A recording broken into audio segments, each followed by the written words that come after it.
बंगाल की सियासत की करते हैं। कुछ ही महीने में वहां चुनाव होने हैं। उससे पहले राज्य की सियासी हलचल काफी तेज है। एक दिन पहले आरएसएस प्रमुख मोहन भागवत ने अपने बंगाल दौरे पर कई अहम बयान दिए, जिससे वहां सियासत तेज हो गई है। दूसरी ओर टीएमसी से निकाले गए विधायक हुमायूं कबीर ममता के लिए टेंशन बन गए। आज हुमायूं कबीर अपनी नई पार्टी का ऐलान करने जा रहे हैं। 4 दिसंबर तक विधायक हुमायूं कबीर टीएमसी में थे, लेकिन बाबरी मस्जिद की नींव रखने के ऐलान करने के बाद पार्टी ने उन्हें बाहर का रास्ता दिखाया। अब वही हुमायूं कबीर आज अपनी नई पार्टी का ऐलान कर रहे हैं। जानकारी के मुताबिक हुमायूं कबीर की नई पार्टी का नाम जनता उन्नयन पार्टी होगा।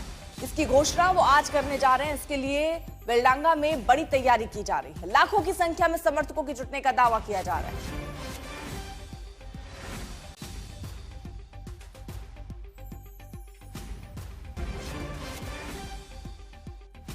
पश्चिम बंगाल की सभी 294 सीटों पर चुनाव लड़ने के ऐलान के साथ ही हुमायूं कबीर अपनी नई पार्टी का गठन कर रहे हैं। और मेरे पीछे जो मंच फिलहाल आप देख रहे हैं, यहीं पर थोड़ी देर बाद हुमायूं कबीर होंगे और अपनी नई पार्टी का नाम संभवतः जनता दल से रिलेटेड कुछ नाम होना चाहिए। जनता से रिलेटेड नाम है जो वो खुलासा फिलहाल नहीं कर रहे हैं, बता रहे हैं थोड़ी देर में उसका खुलासा किया जाएगा, जो जनता और जन समर्थन के उस पे टिकी हुई है और उसकी घोषणा करेंगे। अपनी रूपरेखा पार्टी की बताएंगे और पहले ही वो कह चुके हैं कि उनके मुख्य प्रतिद्वंदी टीएमसी और बीजेपी हैं। लेकिन पश्चिम बंगाल के इस मुर्शिदाबाद में मुस्लिम वोट बैंक की उर्वर जमीन से गठित इस पार्टी का भविष्य क्या होगा, इसे लेकर सभी बेहद आतुर हैं। खासतौर पर तब जब बाबरी मस्जिद इसकी आधारशिला है और ऐसे में देखना होगा कि बाबरी मस्जिद के लिए जो जन समर्थन हुमायूं कबीर को मिला है,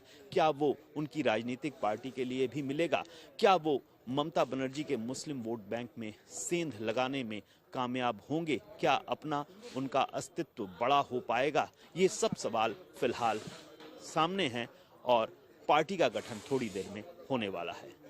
कैमरामैन सुभोजीत के साथ अनुपम मिश्र, आज तक, मुर्शिदाबाद। हुमायूं कबीर से हमारे सहयोगी ने खास बातचीत की है, वो हिस्सा भी आपको सुनवाते हैं। हुमायूं कबीर इस वक्त हमारे साथ हैं। आपका स्वागत है हुमायूं कबीर जी। 4 महीने बचे हैं चुनाव में, फरवरी में हो सकता है अनाउंसमेंट भी हो जाए।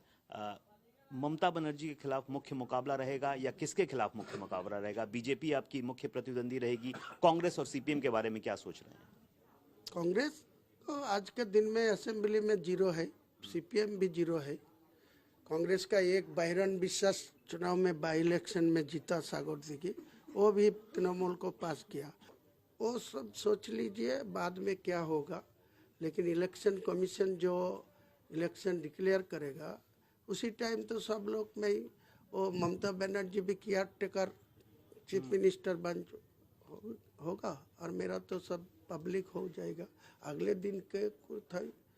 कितने सीटों पर लड़ेंगे चुनाव आप? मैं चाहिए आम जनता चाहिए तो मैं पूरा सीट में ही उम्मीदवार खड़ा। 294 सीटों पर? हाँ, कोई दिक्कत नहीं है। मैं टारगेट है पूरा आपका जो रीच है सब जगह तक पहुंच पाएगी? हाँ जरूर, सब लोगों को हुगली धोनेखाली से असीमा पात्र ममता बनर्जी को खास आदमी, उनको विधानसभा से मैं काल से 4 बार फोन किया, किसी लोग बोले धोनेखाली में उम्मीदवार खड़ा करना चाहिए, तो बोले ठीक है भाई, सोच रहे हैं, देख रहे हैं। मतलब हो सकता है 294 पर भी खड़ा करें? हाँ, कोई मेरा के लिए कोई गठबंधन हो के 294 में लड़ सकता नहीं, क्यों नहीं आएगी तो मैं अकेला ही 294 में मेरा पार्टी का उम्मीदवार खड़ा करेंगे। अनुपम हमारे साथ हमारे सहयोगी इस वक्त जुड़ चुके हैं। अनुपम, हुमायूं कबीर कितनी बड़ी टेंशन और किसके लिए?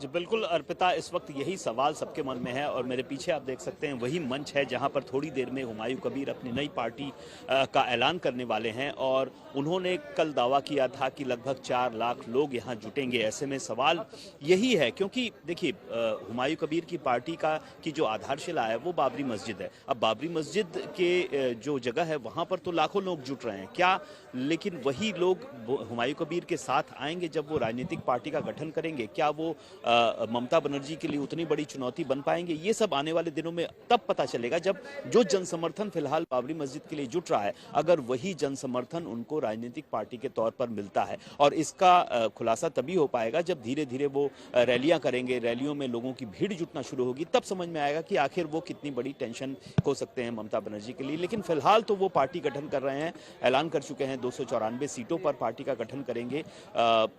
खास तौर पर कांग्रेस, सीपीएम और एआईएमआईएम के साथ गठबंधन की एक कोशिश भी जारी है। हालांकि अभी तक बहुत ही शुरुआती स्तर पर बातचीत हो रही है, इसमें कुछ खास अभी तक बहुत अच्छा कुछ नहीं हो पाया है, लेकिन वो उनका दरवाजा खुला हुआ है। कोशिश कर रहे हैं कि ममता के खिलाफ जितनी भी पार्टियां हैं सब मिलकर साथ लड़ें, ऐसी उनकी भावना है। अब देखने वाली बात यही होगी कि ये जो पार्टी का आज गठन कर रहे हैं, इसके बाद वो किस हद तक आगे जाते हैं, किस हद तक उनके साथ जनसमर्थन आता है।